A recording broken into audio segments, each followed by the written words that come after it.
The good folks at Comics for Fun and Profit have been doing 2 episodes a week for quite some time now, and it's all thanks to, first of all, Jason, and second of all, our patrons who allow us to add the space on our server, broadcast more, store more, share more with you, the listeners. I'm envious of those of you who have unlimited storage and media server capabilities. We pay for ours here at the C4FAP. It ain't cheap. We thank you so much for those of you who go to patreon.com/comicsfunprofit and contribute at any level to say thanks, to say, I want to be a part of your Slack channel conversations. I want to get exclusives. I want to get early access. I want to get ad-free access. I want to get swag. I want to get some free stuff. Whatever your reasoning is, we appreciate it at any level because it does make a difference. So from the bottom of Kyle and I and Jason's heart, thank you for contributing. Aloha! This is Jason from Hawaii. Welcome to a special edition of the Comics for Fun and Profit podcast. In this episode, I will be interviewing comic book creator Sage Coffey. They are here to promote their debut graphic novel, Wine Ghost Goes to Hell. Now, by the time you are listening to this interview, this backer kit campaign is live and ends on June 1st. Sage, welcome to the Comics for Fun and Profit podcast. How are you doing today? I'm doing great. Thank you so much for having me. No, I'm excited. and listeners, I have to say, me and Sage are going to have fun with this. We're going to laugh because for almost 15 minutes, we were trying to figure out our audio. We couldn't hear each other. Despite the hurdles, I feel like in our silence, like on both ends, trying to figure it out, we made a connection. We were like, oh, yeah, there's solidarity here. Yes. But I have to say, the funniest thing, even though we're trying to figure out all the audio stuff, my mouse pad died in the middle of this. It happens to the best of us. It happens to the best of us. But so everybody sit in, get comfortable. This is going to be a fun interview show. Now, I'm going to go over Sage's incredible work history.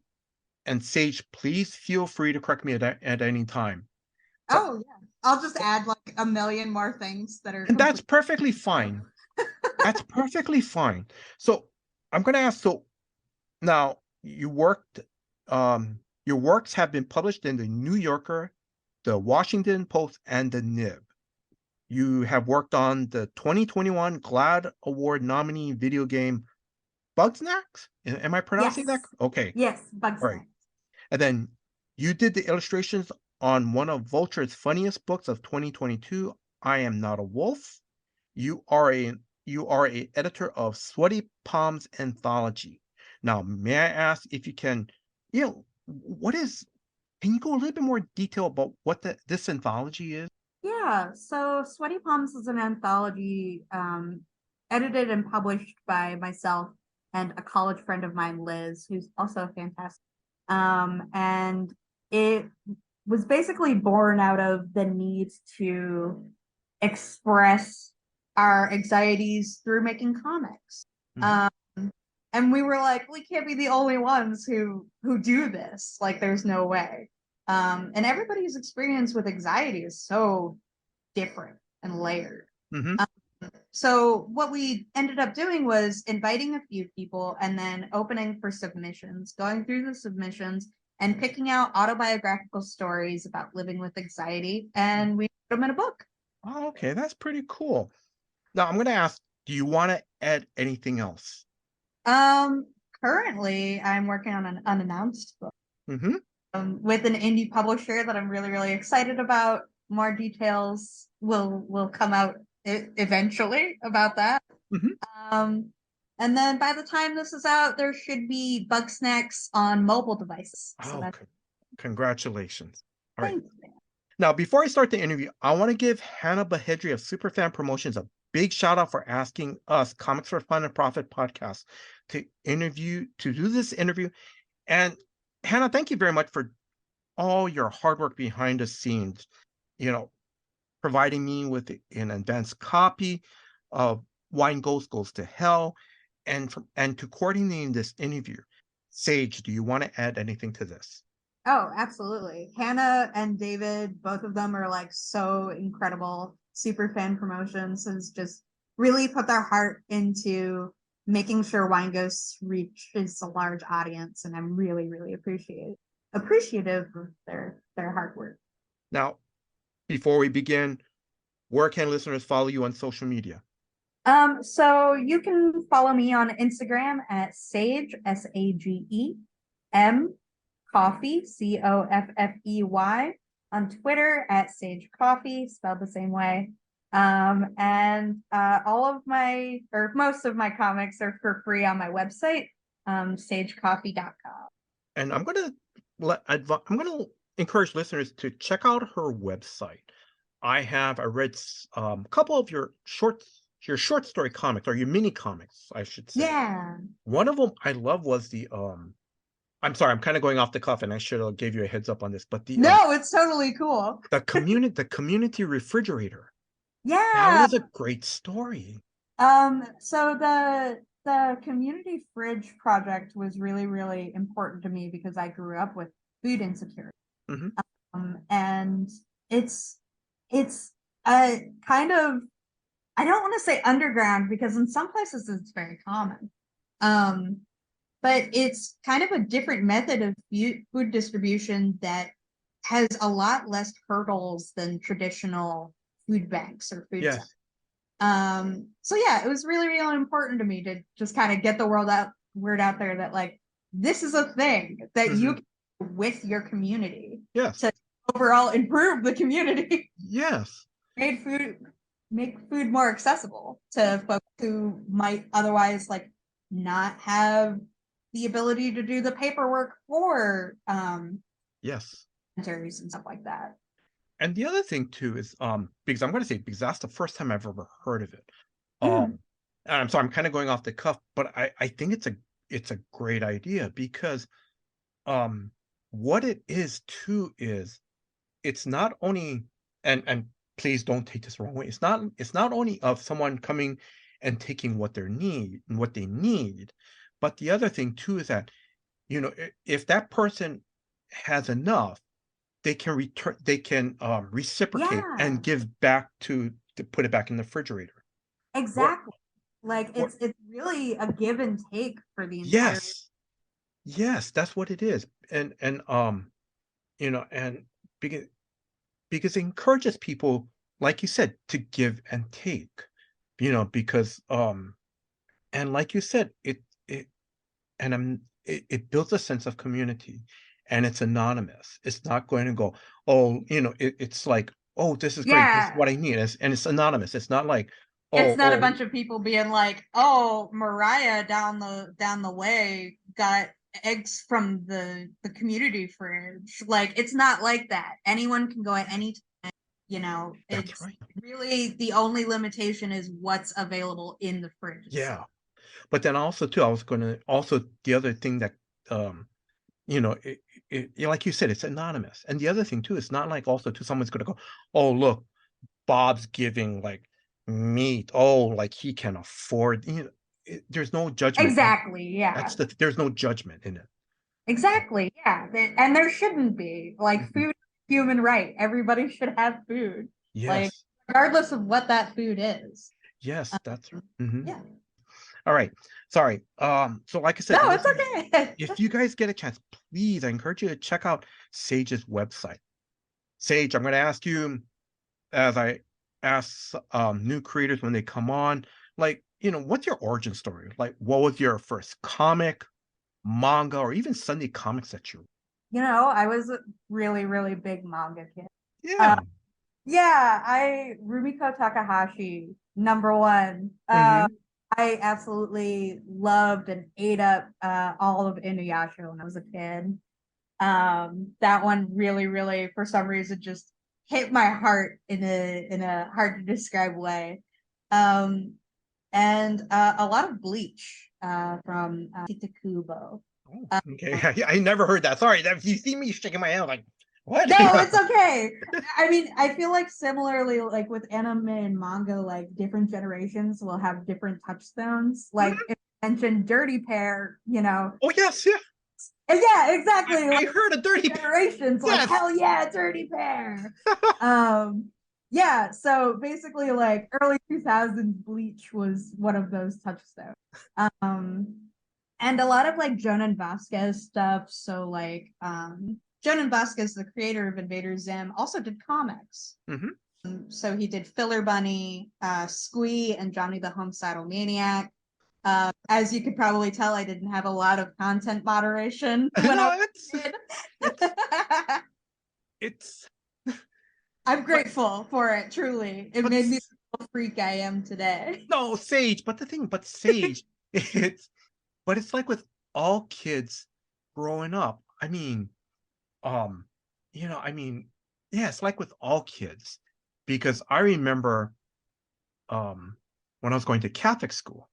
I'm not Catholic, so our high school teacher during a summer session goes, okay, I just want you guys to read. I don't care what you read 10 pages. Some kid brought in a Stephen King book. And he's Oh like, my okay. goodness. Yeah, you know what? Yeah, I'm thinking go off, Red Rose. yeah. but the intent for the teacher was he just wanted us to read. That's the important thing, you know. So Well, and I think so much about video games like Pokemon. Like when I think back on it, Pokemon really, really contributed to my reading ability. okay, but yes. Yeah, I mean it's life finds a way, All right. Now, when did you decide you wanted to become a cartoonist? Yeah, I didn't even know it was an option until college, which is Uh-huh. I have always drawn Nice. since I was a little kid, Mhm. and my mom was very encouraging of that. Nice. And all I needed, I was not picky. I was like, give me a printer sheet, like a little cheapo printer paper and a ballpoint pen. I'm happy. Yes. Because really that's all you need. And yeah, I just continued drawing. At first I was like, oh, I'm gonna be an art teacher because I thought that's what the only career path was. It's yes. And I feel like a lot of people like maybe like, is it shoehole or shoehorn? Shoehorn, yeah. Into that same shoehole doesn't make any sense. No, that's right. Captain that word already and put it in your comics. Yeah. Meet me at the shoehole. But shoehorn themselves into specific careers without realizing how vast everything can be, right? Yes. But I was doing that up until high school, where I was like, maybe I can be an animator. I watch a lot of animation. Yes. So I applied to SCAD, Savannah College of Art and Design. I actually went to the Atlanta campus, so much smaller campus than the Savannah one. And very quickly found out, like, hey, I like animating, but this isn't something that I want to do for 8 hours a day.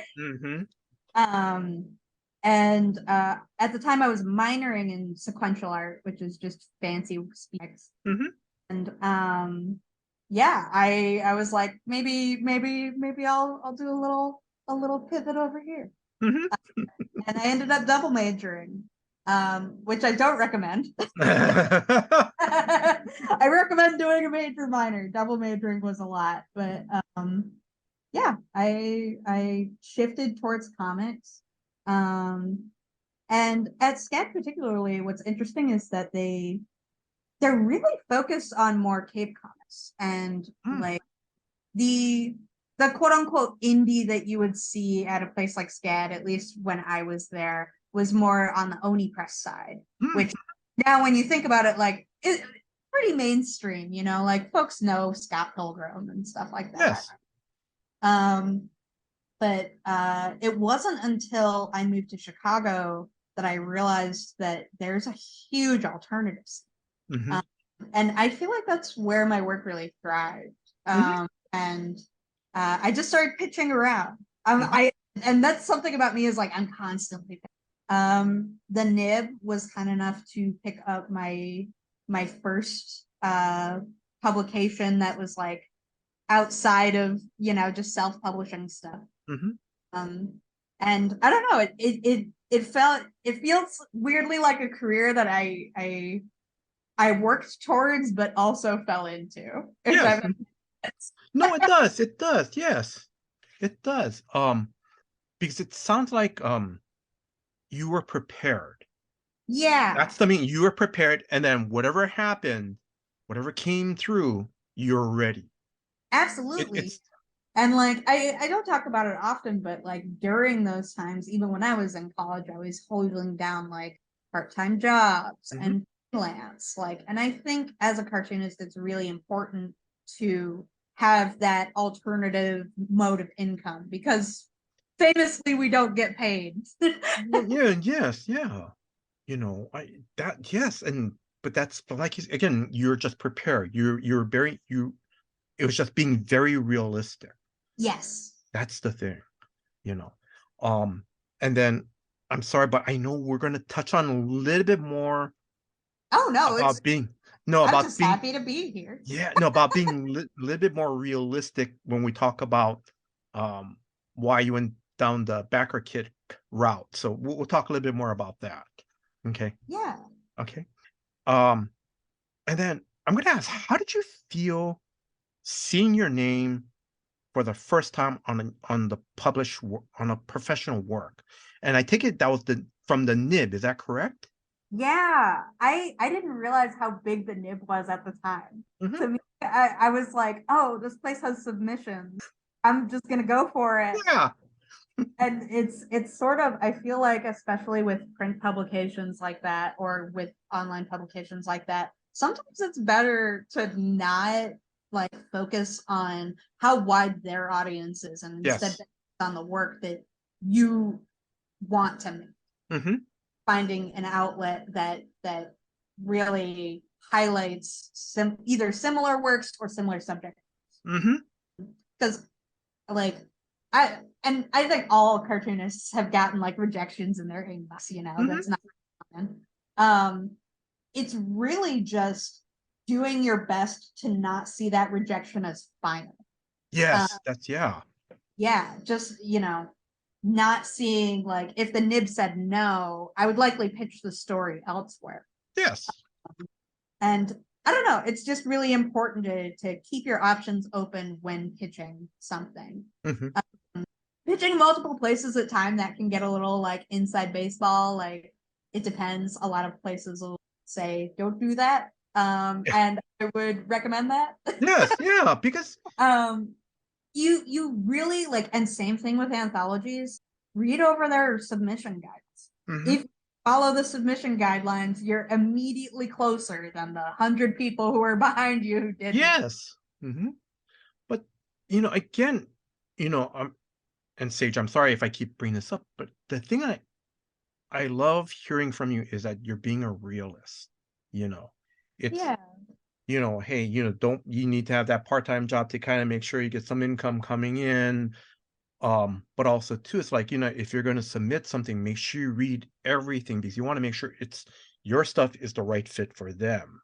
And I think that in part comes from being an editor. We're doing Sweaty Palms and looking over submissions. There were fantastic submissions that we just had to say no to because they didn't follow the guidelines. The story was too short or too long, or like it wasn't autobiographical. And we said no to some pretty talented, fantastic creators that I would have loved to work with because they didn't follow lines. So if any cartoonists listening, like, go over those guidelines. No, yes, yeah. But the thing is, because again, whatever the company's publishing, and you want to work for them, you have to follow their guidelines. Yes, their guidelines. And if you want to, pretty much get a good shot of working with them, again, just have to look at what is their guidelines. Yeah, well, and also like look at their larger catalog. Wine Ghost wouldn't fit in with Marvel or DC. So pitching somehow to them would be fruitless. Yes. But Iron Circus definitely felt like the right fit for her. Yeah. Mm-hmm. All right, I'm gonna say that's a perfect. Oh, I'm sorry. So yeah. So I'm sorry. Let me go back. So how was it? How did it feel to see your name on your first your professional work? Oh my gosh, wild, absolutely wild, euphoric. Yeah, it's kind of like riding a roller coaster where like you go up and you have that anticipation, and like coming down from that high is still just as thrilling. You know what I mean? It's yeah, I don't know. It's hard to describe. I still like every time I look at Sweaty Palms, which is one of the larger like things that I've done that's physical. Like it's like, oh, I made this. I hope this happened. Like, yes. But yeah, it feels good. So, all right, let's just jump into Wine Ghost Goes to Hell. What is the story about? Yeah, so Wine Ghost Goes to Hell is about a huge mess of a ghost with hairy legs and little heels and big eyes and big eyelashes. And a friend from her past comes back into her life and asks for help finding a place. Yes. But yeah, that's Wine Ghost. There's a lot of like deeper layers to it. There is. Dante Inferno, different layers of hell kind of thing going on. But yeah, there's a lot to it. But that's the basics. That's the first layer. I'm gonna. This is an off the cuff question, and I forgot to mention in the pre-interview. And you don't have to. If you don't want to answer it, that's fine. But so I take it because when I read the story, I realized that Wine Ghost Goes to Hell is a metaphor. Title. You know, I mean, even though quote unquote Wine Ghost is dead, and correct me if I'm, they're in hell basically, correct? Yes, yes. But it's not the title does not refer to the place. It's something more deeper. Yes, I'm so happy you picked up on that. Like because Wine Ghost the mini comics kind of have this sequence to their title of like Wine Ghost goes to town, Wine Ghost gets a bath bomb. Like very simple, like to the point titles. I wasn't sure if anyone was gonna get that, so I appreciate noticing that. Oh no, I just think it. Yes, again, I don't want to go into too much spoilers because this is a great story, and we'll talk about that a little bit more in the interview because I want to ask a little bit more questions. Yeah. All right. So, may I ask, is Wine Ghost based on someone in your life? Yes, and that person is me. Okay. Wine Ghost is very, very much based on me in my early 20s. A lot of her nastier habits I've luckily grown out of. I'm sorry. I'm sorry. I don't mean to laugh, but it's totally cool to laugh. I understand.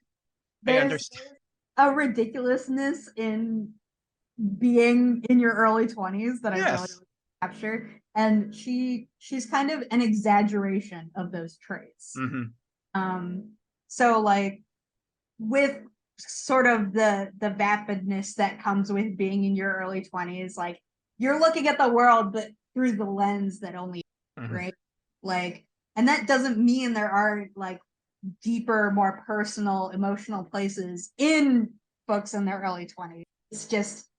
It's more about finding the balance between those two places, right? Like it's part of an intense teeter totter when you're in your early 20s that slowly balances. But yeah, Wine Ghost very, very much based on myself. I like to say that all of my work is a little autobiographical. Yes, that's it. They say write what you know, and about being messy. All right.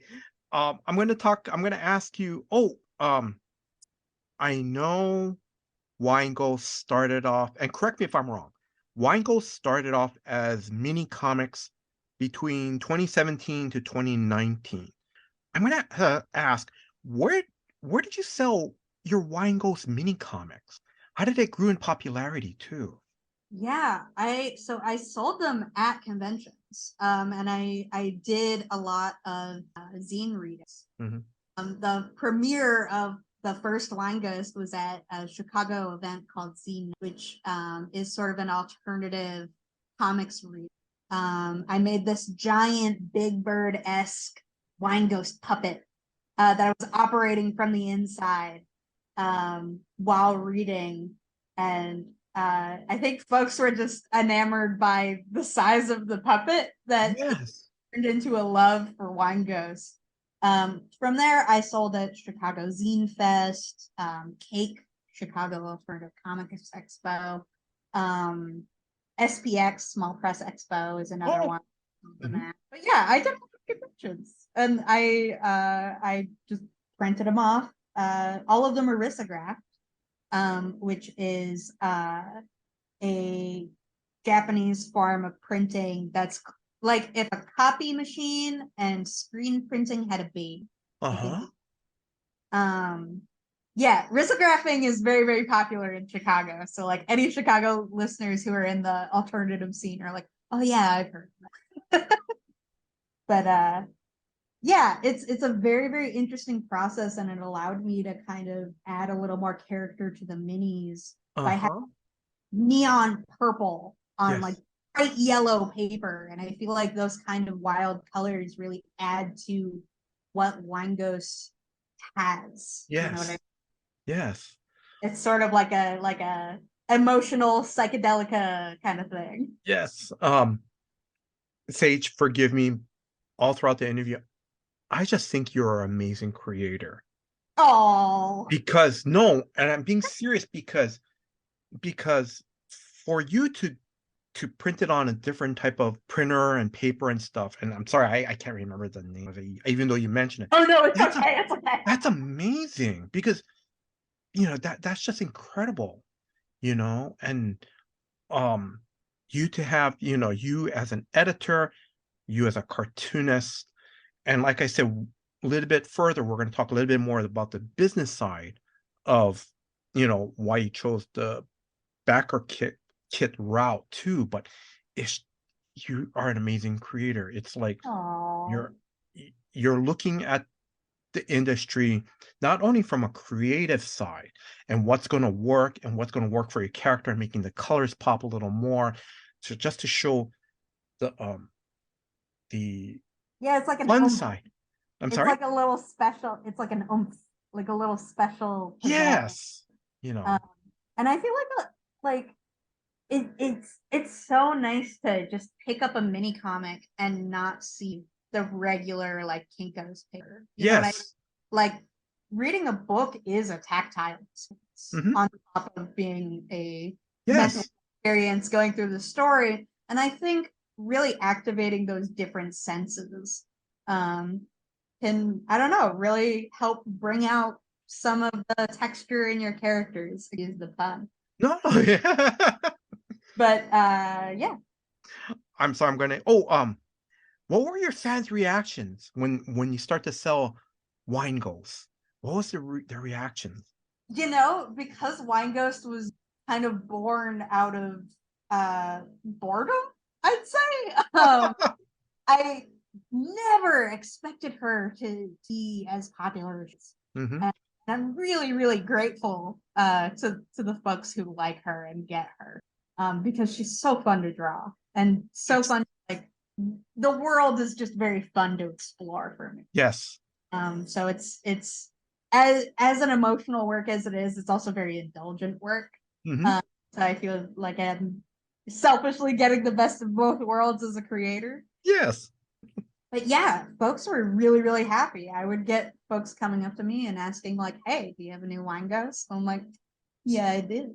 Oh, nice. Oh, that is yeah, best feeling ever. Like it was very, very cool. That's so cool. That is. All right. Sorry, I'm going to continue on because I want to ask about there's a couple characters in this story. Like, can I just ask who is Sebastian? So Sebastian is someone who recently died. Mm-hmm. But he is saying he moved to hell instead of died because it sounds better. Mm-hmm. He's someone who knew Wine Ghost in her living days. Yes. And now, without any connections in hell, he kind of looks to her for guidance in navigating that landscape. Okay. And then when I saw Sebastian for the first time, was it intentional to draw him something like as almost like a cute looking teddy bear? Oh, absolutely. Okay. He's based on, you know, those little dogs that like people will shave to have Yes. circular heads. Yeah, he's one of them. Me and my friends call them the racist dogs, so I actually know what the breed is. I'm so sorry. Oh, yeah. That's a whole other tangent. I'm Okay, so yes, yeah. But just a lot of little old white ladies have them. That's all. Okay, all right, okay. Just yeah, just so you know, the dogs themselves are not racist. yeah. But it's always but they're always with it's always these little old white ladies. Yeah, like it's like be cautious. You know what I mean? But yes, it was a very active decision to make his appearance very fluffy looking. Okay. All right. Now, may I ask, who is Pepper? So Pepper is a beautiful giant fish lady who is a friend of Wine Ghost who met her after she had already died. In my mind, Pepper is somebody who's been dead a very, very long time, like the Bark ages. So she knows everybody. She's very comfortable there. She's very comfortable in her own scales. Yes. Yes. She is where she belongs, right? In her element in hell. And Wine Ghost is very infatuated with that kind of comments. Okay. All right. Now, I'm slowly let's see.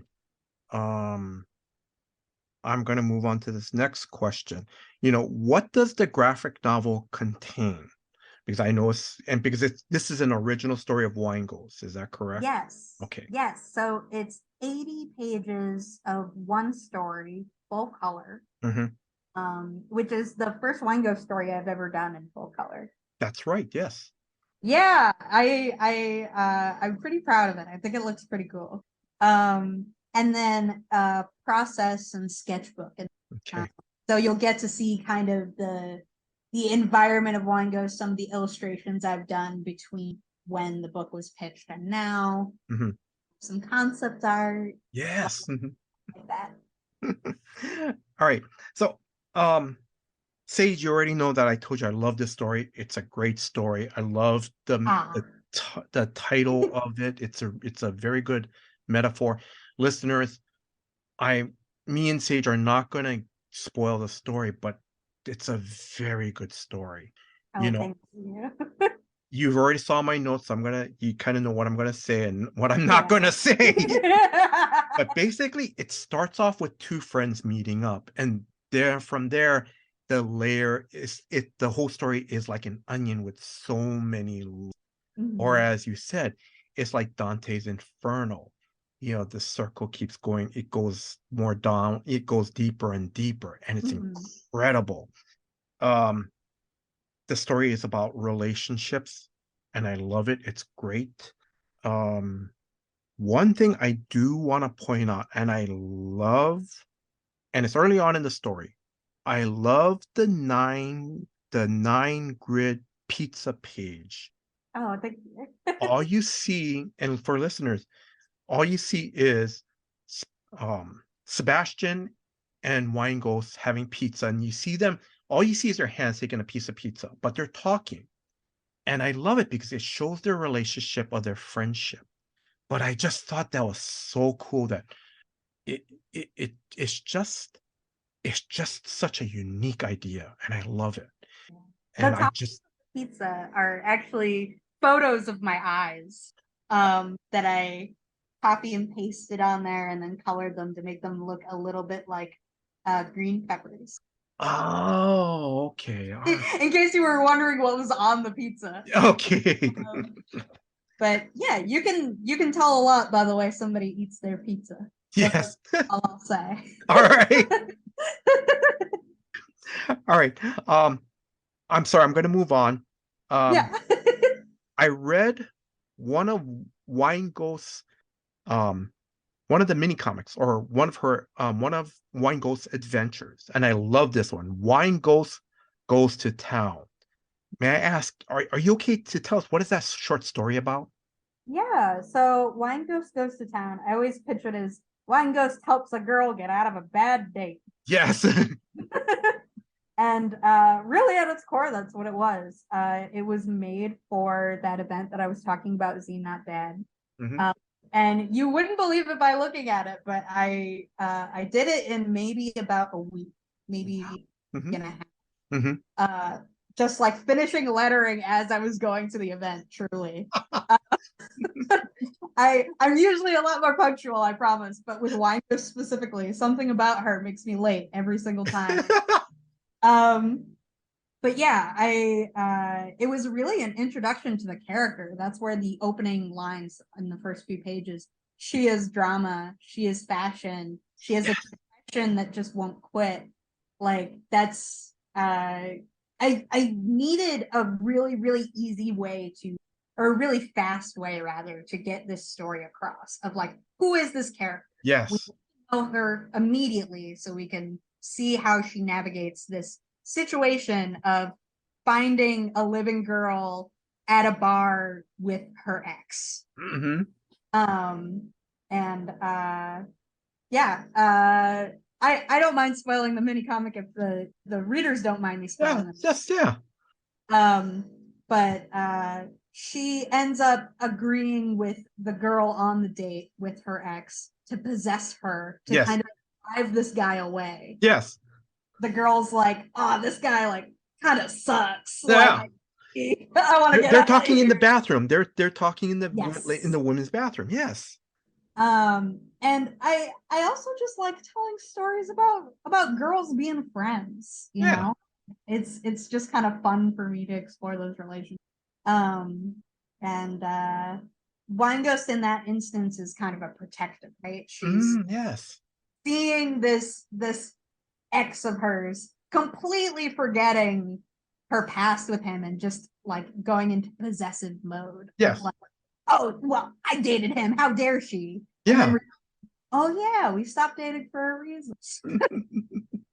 um but yeah, she opens when she possesses her name's the living girl's name is Amy. Oh, okay.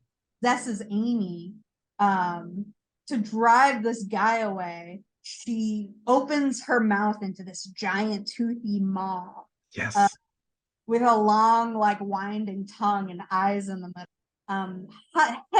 Heavily inspired by Beetlejuice. Oh, yes. That was Um, great.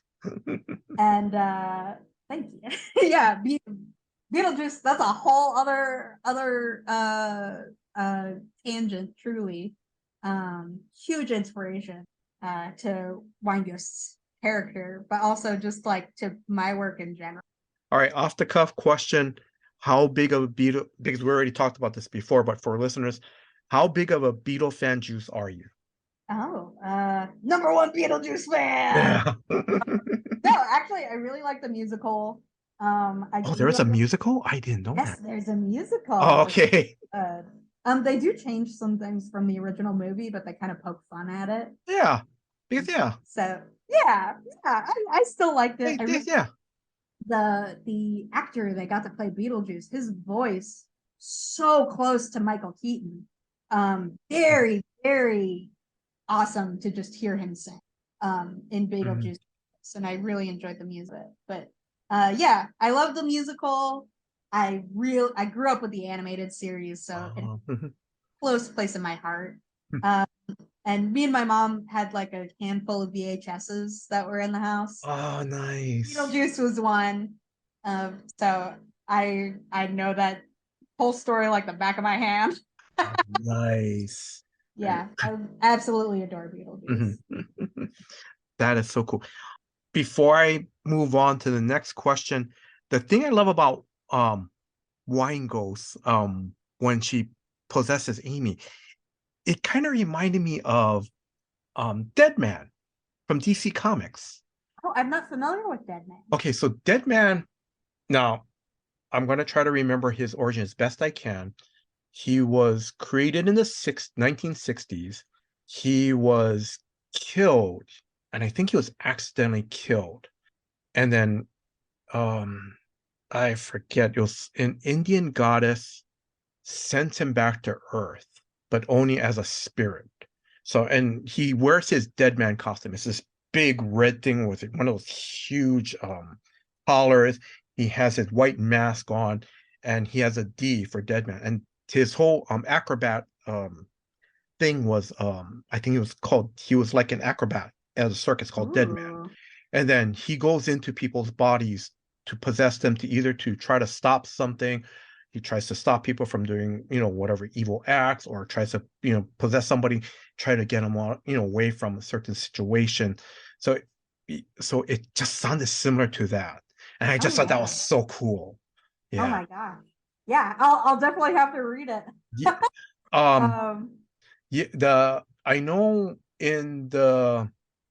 from the 60s to the 80s, basically Dead Man's form was basically um um it was like a regular human form. Mhm. I think when Kelly Jones, and I can't remember who wrote the book. I want to say Doug Munch, I think, and I could be wrong. But when Kelly Jones did a miniseries on Dead Man, they made him look more skeletal. So you could see like the ribs through, he's all emaciated. Yeah. You can still see his costume, but it's all emaciated. So it's That's cool. a wide range, and whoever the artist is, they do their own interpretation of it. But yeah, but Yeah. it's very good. I feel like the 60s and this is also a tangent. I feel like the 60s and 70s were such a wild time for comics that I Oh was like, yes. visiting things from that era. Oh God, yes. All right, sorry. I'm going to get back to the interview question. Sorry. So No, it's okay. now, listeners, as I told Sage, I love how Sage is a realist. How how how they prepare themselves to, they go to school to be a cartoonist and an editor, and also too how to, what paper to use to print off the mini comics. The other thing I love about you, Sage, is you also have this business mindset too as well, because you're looking at the whole comics industry completely, basically everything from the experience of the reader to, you know to your stories, and then also you're looking at the business side. So my question is, actually, I'm going to preface this first before I ask you the question to let readers know. The reason why I'm going to ask her this question is because and I told Sage this, I partially saw one of your interviews. It's a YouTube podcast where you broke down how much comics you have to sell. I mean, you're doing the business side of it. Yeah. That was amazing. So my question is, may I ask, why did you choose to the backer kick route? Sorry, my cat's in the That's background. fine. That's fine. I'm sorry. This is No, great it's because okay. I know this is audio, but I love it how your white cat kind of slowly creeps in. Oh What's your yeah. cat's name? A zipper. Oh, Like a dog than a cat, truly. no, but that's so cool. I love it. That was great.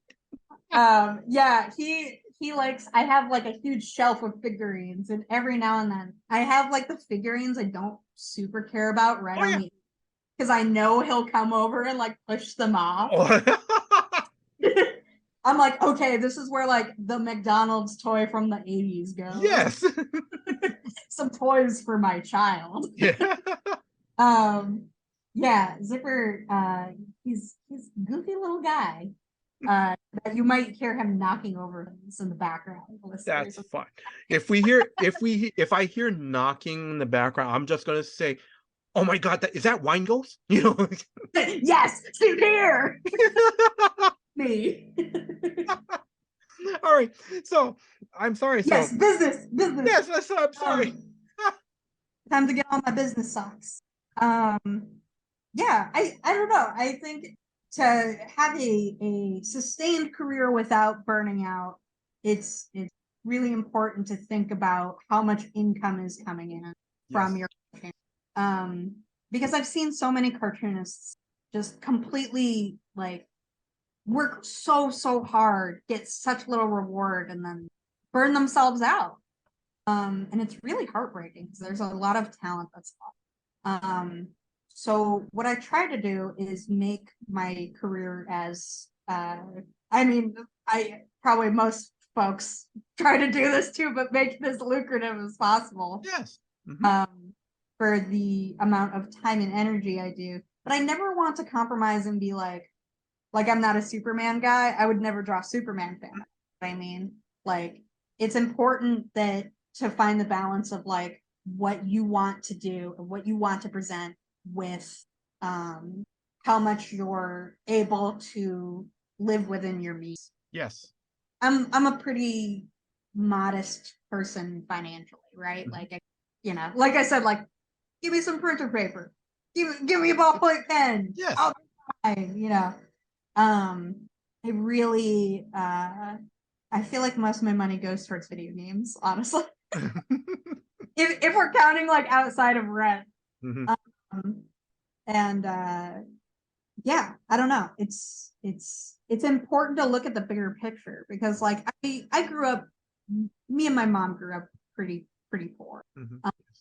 And so money was something that I started thinking about at a very, very young. And that definitely informed how I approach doing self-published work in particular, where more control over like the overall cost of the book versus how much is being put towards, say, stickers and other backer rewards. Also, at the time for Sweaty Palms specifically, I think I was maybe 19 when the first Sweaty Palms came out. So I started doing anthology work and editorial work very, very young because I thought like there is a need for this book and people will find it based on that need is what I thought. And I feel very privileged that was the case. Along with like the very hardworking other editor, Liz Enright, and all of our contributors that made the book what it is. It's also important, like when organizing anthologies, this is a little bit of a tangent, but making sure everybody is paid properly. That's one of the things about Sweaty Palms when I think about it is like I didn't pay myself for it. I was editing and setting up files for the first one and doing all this stuff on top of a part-time job, freelance. So I don't know. It's important to know the ebbs and flows of both your money situation and your physical and mental well-being. Oh, but the backer kit route. Sorry. Yes, we went the backer kit route because I feel very similarly of like there is a need for Wine Ghost. And I feel like ultimately Wine Ghost isn't my character. She is a character that belongs to everyone. Like she exists on her own already. It's just I don't know, in a weird way, because I feel like Wine Ghost belongs to the people. It feels right to crowdfund the project. You know what I mean? Yeah. That's my main reason, I think, is more character driven, which sounds a bit weird. No. And I'm just going to ask this off the cuff question, and correct me if I'm wrong. So, backer kit, it's another crowdfunding platform, correct? Yes, so it is a different platform from Kickstarter or Indiegogo. It's its own thing. To my knowledge, they might handle shipping and stuff. I don't know if that's true. Okay. But that's the place that Iron Circus funded Lackadaisy and a couple other projects. Oh, okay. So yeah, they're if Spike trusts them, I trust them. Okay, yes. That's my my 2 cents on backer kit. Okay.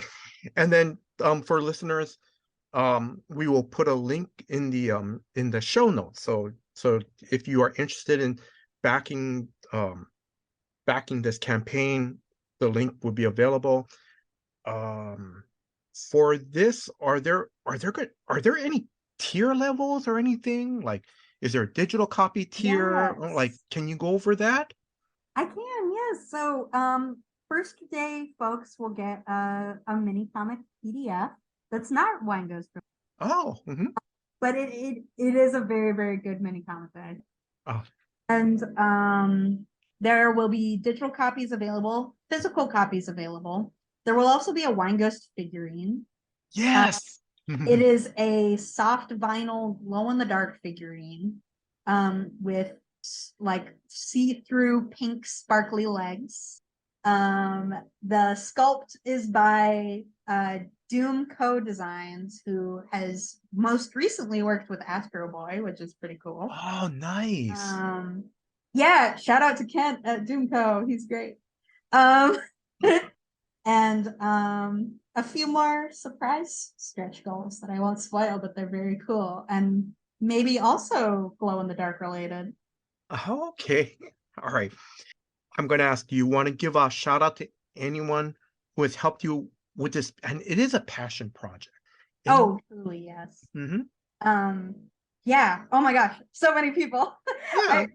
You're gonna have to treat me like the Oscars, just like as I continue just a big list of names. That's fine. No, I'm honestly really, really grateful for my friends who supported me during the creation of this book because as you can imagine, it was an emotional process outside of like the fun stuff. Yeah, so my friend Maddie Gonzalez, like, and Bianca Uniz and Tyler Hendricks, all three of them mean the absolute world to me. And really supported me. My partner Chris Stallman, who is also a video game person, he makes videos. Oh, okay. Yeah, do you know Octodad? No, I'm sorry. No, it's totally cool. It's another like generational thing, I think. Okay.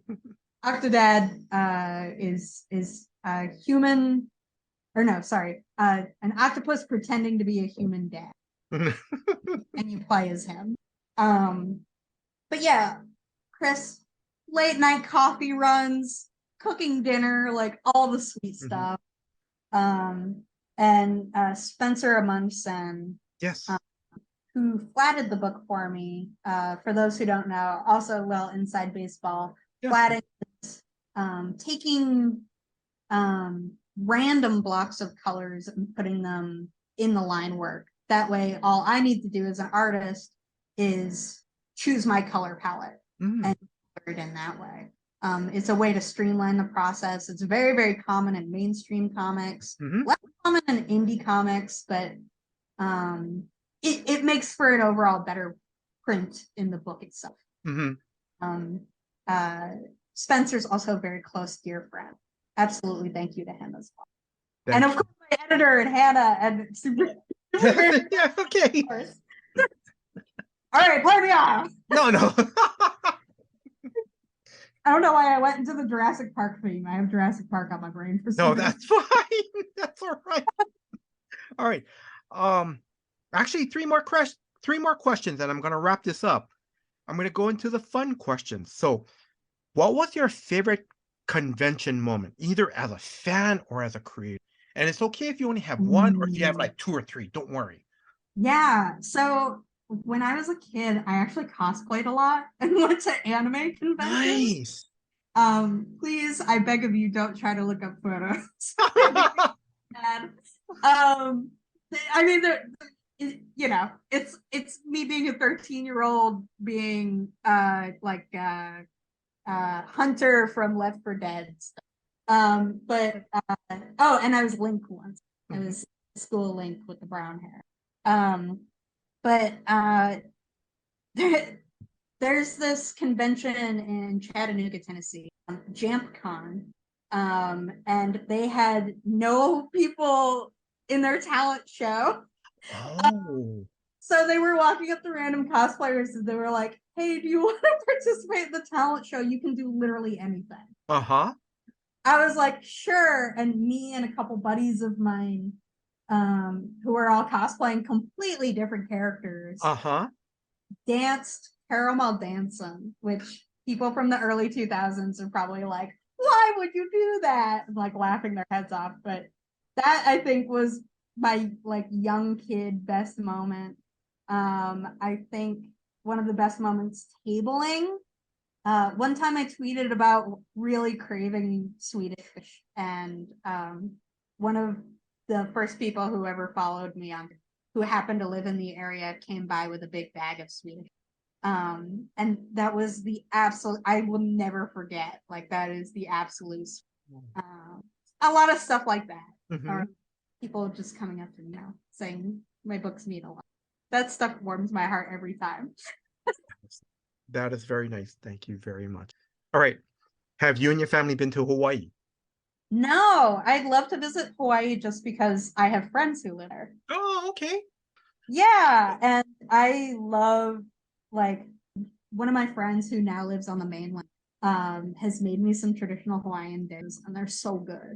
So I really, really love to actually try Hawaiian food in Hawaii. But yeah, no, I haven't visited. I will probably wait a little while just to get kind of permission from my friends who live there, because I know they'll let me. Oh, no, yeah. But yeah, I'd like to visit one day. It's absolutely beautiful from all the photos I've seen. I'm going to ask The you. food is amazing. Yeah, so what dish did your friend made for you? Traditional poke. Oh, and, God. Yeah, very intense. Because I mean, poke is raw fish, and yeah. okay, no, sorry, yeah. Yeah, and I adore raw fish. My grandpa's a fisherman, so like Oh, okay. I'm very fish in tune. But traditional poke, span mutsubi. Oh my God. Oh Yeah. Because Best friend. Shout out to Jen, who is and Ryan. Because I know on the mainland spam is kind of looked down upon. It is, which is ridiculous because it's delicious. I would eat spam on everything. Okay. I make fried rice now, like I've been converted. But yeah, and then one, I cannot remember the name of it, but it's like fries and then beef and then an egg on top. You mean rice, egg, hamburger patty, gravy? Yes. Locomoco. She made for me. Yeah. But yeah, I love Hawaiian food, and yeah, one day, that's the hope. Okay. All right. Last question. Any closing words to our listeners?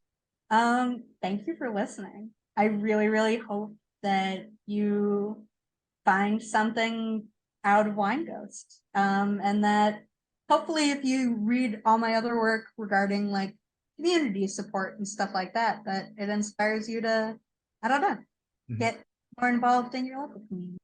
Sage, I wish you a big success with Wine Goes to Hell, the backer kit campaign. I want to say mahalo. Thank you in Hawaiian for your time. Thank you for your patience too. Oh my God. Yes, thank you. Oh my goodness. So no thing. And thank you for giving me an opportunity to interview. Thank you very much. Oh, mahalo. Thank you. Again, I want to give a big shout out to Hannah Bahedri of Superfan Promotions. Hannah, again, thank you very much for asking us, Comics for Fun and Profit podcast, to do this interview and doing all the hard work behind the scenes and setting up this interview. Thank you very much. If you are Yeah. If you are a new comic book reader or a lifelong comic book reader, please check out Wine Ghost Goes to Hell Backer Kit campaign. When this interview is released, it's going to be live. And correct me if I'm wrong, Sage, it's going to end on June 1st, right? That's correct. Yes. Okay. All right. Now, listeners, I love this story because there are so many layers to this story. The first few pages, it starts out very cute, and slowly the layers are peeled away. It's a very good story. Um, it's about relationships and not, and it doesn't have, and it, and it can be, it deals with relationships, and it's not focusing on romantic. It could be any relationship, romance, friendship, or even in work, and how one person struggles through it, and also how they overcome it as well. Yeah. It's very good.